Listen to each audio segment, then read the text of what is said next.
growing up, you have to be submissive. If you're a woman, you have to be more quiet. If you want to date people, the double standards are just ridiculous. Oh, yeah. So, you know, a guy's considered a player, a woman's considered a slut.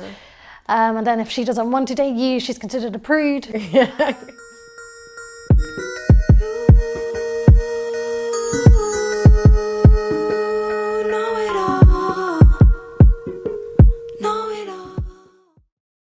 Have you experienced societal pressure or expectation to act or be a certain way in relation to your gender? Well, to coin a phrase, a fuck ton.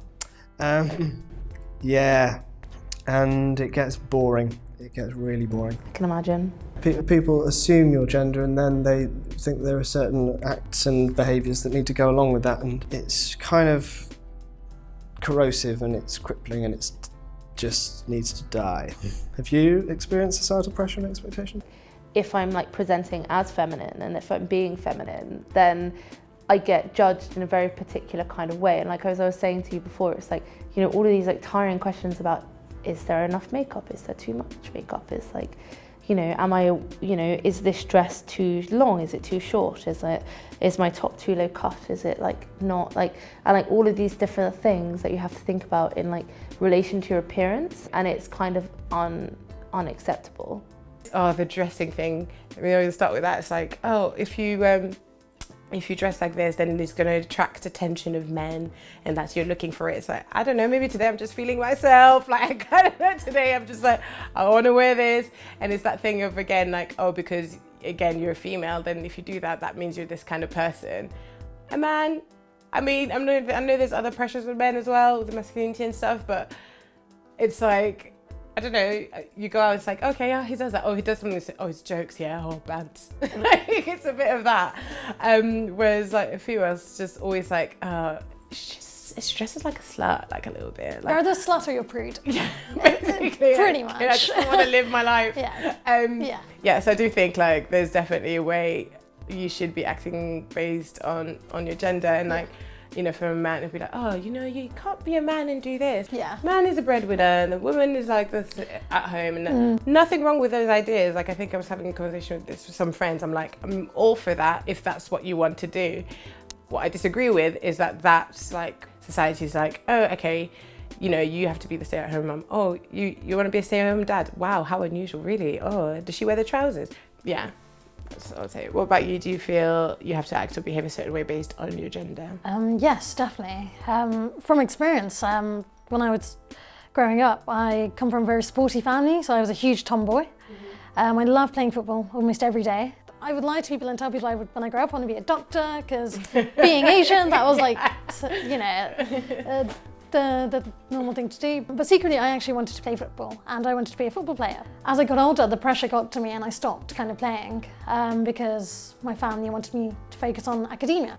But yeah, so that kind of discouraged me growing up. But now, kind of in the past few years, I've become what you would consider more stereotypically feminine. And I think that is really societal pressure, and I've kind of almost given in a way. But I also genuinely think gender's a spectrum, and these assigned gender roles and norms are so unnatural to me. I think, yeah, it's so toxic, and it's led to toxic masculinity, you know, subjugation of women. And I think growing up, you have to be submissive. If you're a woman, you have to be more quiet. And also, when you know, if you want to date people, the double standards are just ridiculous. Yeah. So, you know, a guy's considered a player, a woman's considered a slut. And then if she doesn't want to date you, she's considered a prude. If she, you know, if she wears too much clothes, it's ridiculous. I'm increasingly of the opinion that gender identity is linked to biology. And I don't mean like gender in terms of stereotypical behaviours and all that kind of unhelpful guff. I mean gender in terms of one's own experience of who one is. Because gender dysphoria is a physical, biological, observable condition. It's not a mental illness. And it's been, in fact, declassified as a mental illness. And like the studies aren't conclusive, but they're pretty intriguing, like pretty compelling evidence. So when people define men and women and what's in between, why do we need to look at genitalia? Why do we need to look at any one of any number of arbitrary physical features. Surely the best place to go is just one's own felt sense of who one is. Which is why I get, you know, het up by people saying trans people, you know, they're biologically this thing or the other, but they prefer to identify as this because that's more their gender. Actually, I feel like it all comes under intersexuality. And at the moment, you know, trans identities and intersex conditions are kind of crowbarred apart. And I think the more we get to understand what trans actually is, the more the two will kind of get married together, and it will be seen more as an intersex condition, and hopefully be, you know, given more weight and more credence, and kind of experience less derision and misunderstanding. But I absolutely feel like it's on a spectrum. I feel like, yeah, that increasingly people are coming to realise that. Do you think toxic masculinity is prominent amongst our generation? There's a theory that says that we perform our gender. So we perform how to be, and that obviously ties in with gender stereotypes and things like that. And so if we perform masculinity as men, then we are adhering to what we think men should be like. I think it's still very prominent because we're still having to fight things like rape culture, and we're still having to fight things like locker room talk in schools and things like consent. But I think where toxic masculinity can be detrimental to men in general is when that becomes something that they can't talk about. They can't talk about their feelings because they've got to be manly and they've got to be masculine. And although I know you said that it's sort of frowned on, but I think that's a very new thing, that masculinity is now sort of being frowned on. But I don't think it should be frowned on. I think that we should incorporate things into masculinity, such as being able to talk to your friends about stuff, so that we can then break down different things like misogyny and high suicide rates. Because a lot of it comes down to this whole kind of game of, you know, men's suicide rate being so high, and supposedly the result of that being them kind of conjuring up all their emotions and never talking about their feelings, which I think is true like a lot of the time.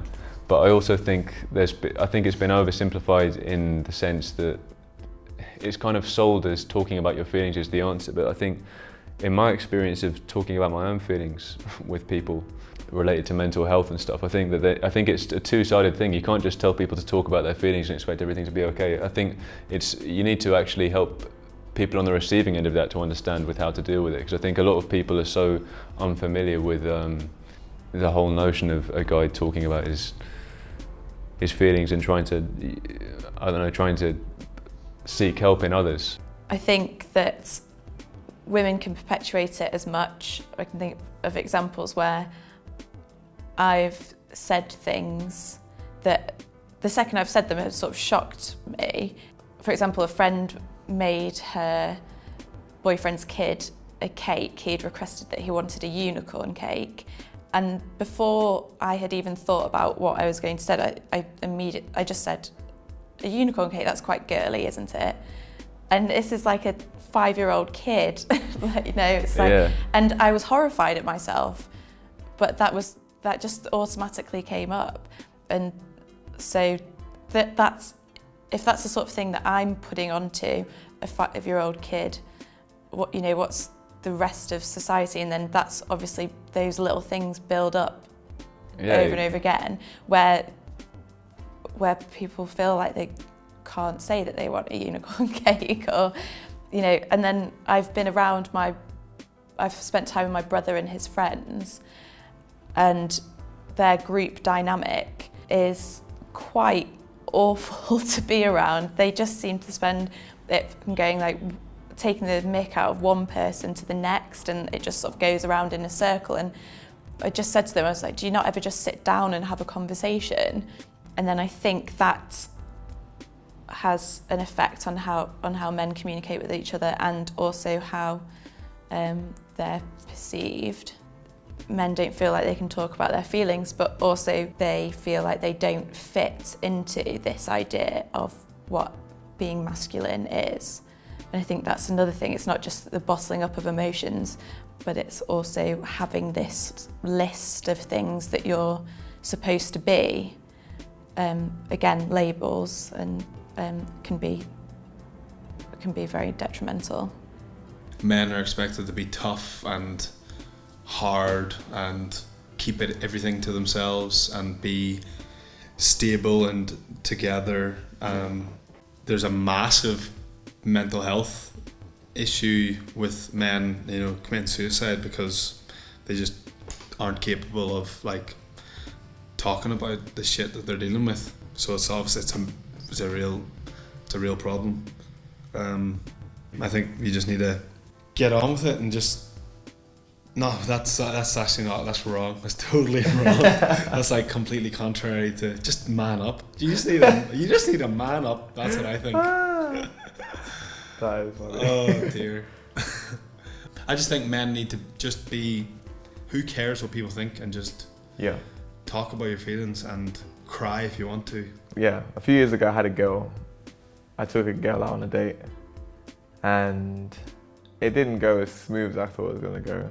And like, she wasn't interested in me, and so I read the signs. I was like, okay, cool. But I was young and I was forcing it. But then later on now, she messaged me how she didn't find me very manly, and I honestly didn't know how to take that. That kind of affected me in a big way, and like more so than I realized. I think looking back on it, because I was still very young, and I guess I was still trying to find out the kind of man that I was. And it's only until I got to this point now and like the things that have happened in my life, and losing a friend who presumably commit suicide, and he was very young, and so now I'm definitely in a state of where like I've said, life is very short. There is no point worrying and getting worked up, and it seems like, we are, maybe perhaps fixated on like having role models or aspiring to be a certain this, or like to having ripped abs, or, putting on this much weight because they've got to look toned, and like, and if like, there is, I guess there's no kind of manual to it. There's no kind of rule book as to how you are as a man or a woman or wherever you are. It's just, I think we'd have to it starts with self-love and knowing that you are who you are.